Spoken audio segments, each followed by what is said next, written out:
ఇంకెక్కడి ఫార్మసిటీ, ఇంకా అది ఉన్నదన్న భ్రమల్లోనే ఉన్నారు. యాచారం నుంచి ఫార్మసిటీ పారిపోయింది, దానికే కాళ్ళొచ్చి పారిపోయిందా? భూభారతి సదస్సులో ఎమ్మెల్యే మల్రెడ్డి ఎన్నికల్లో ఇచ్చిన హామీ నెరవేర్చండి, గతంలో రైతు బంధు రైతు బీమా వచ్చేది, కాంగ్రెస్ వచ్చినాక రైతు భరోసా బంద్, ఎమ్మెల్యేతో గోడు వెళ్ళబోసుకున్న రైతులు అసలు విషయాన్ని పక్కన పెట్టేసి ధరణి అక్రమాలంటూ ఎమ్మెల్యే ప్రసంగం.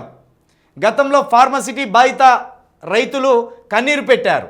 ఆ భూతం లాంటి పరిశ్రమను మీలో చాలామంది వ్యతిరేకించారు. మీరే గత ప్రభుత్వాన్ని దించిండ్రు, అందులో ఎలాంటి అనుమానం లేదు. మీరిచ్చిన శక్తితోటే యాచారం మండలం నుంచి ఫార్మసిటీ పారిపోయింది. ఇంకా ఫార్మసిటీ ఉందన్న భ్రమలో చాలామంది ఉన్నారు. ఇక ఫార్మసిటీ భూతమే ఉండదు, ఉంటే గింటే కాలుష్యం లేని ఇండస్ట్రీలు ఉంటాయి. ఎవరు? మల్రెడ్డి రంగారెడ్డి మాట్లాడుతున్నారు.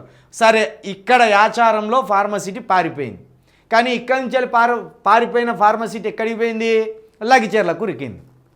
చాలా స్పీడ్ తోటి ఉరికింది. ఇక్కడ బుట్టింది, ఇక్కడ అంబాడింది, అక్కడికి పరుగులు పెట్టింది. ఇక్కడ యాచారంలో ఫార్మసిటీ భూతం పోయింది. మరి ఆ భూతాన్ని తీసుకుపోయి లగిచెర్ల ప్రజల మీద ఎందుకు రుద్దుతాను మల్రెడ్డి రంగారెడ్డి గారు? ఎందుకు రుద్దుతాను అక్కడ?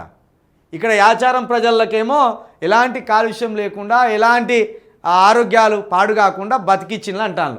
మరి అక్కడ ఎస్సీబీసీ ఎస్టీలను ఎందుకు ఆగం చేయాలనుకుంటాను? రోటితాండ లగిచెర్ల దగ్గర. మరి అది జర ఎప్పుర్రి మొత్తానికాట వీళ్ళు విముక్తి కలిగించిందట. ఫార్మసిటీ అనేది లేకుండా చూసి కాలుష్యం లేని ఇండస్ట్రీలు పెడతారట. అంటే పాల కేంద్రాలు, గొర్రెల పెంపకం, బర్రెల పెంపకం, ఇలాంటి పరిశ్రమలు మేము పెడతాం అని చెప్తున్నారు. మంచిగా నమ్మిస్తారా ప్రజలను నమ్మించట్లో రాజకీయ నాయకుల కంటే మునగాళ్ళు లేరుగా.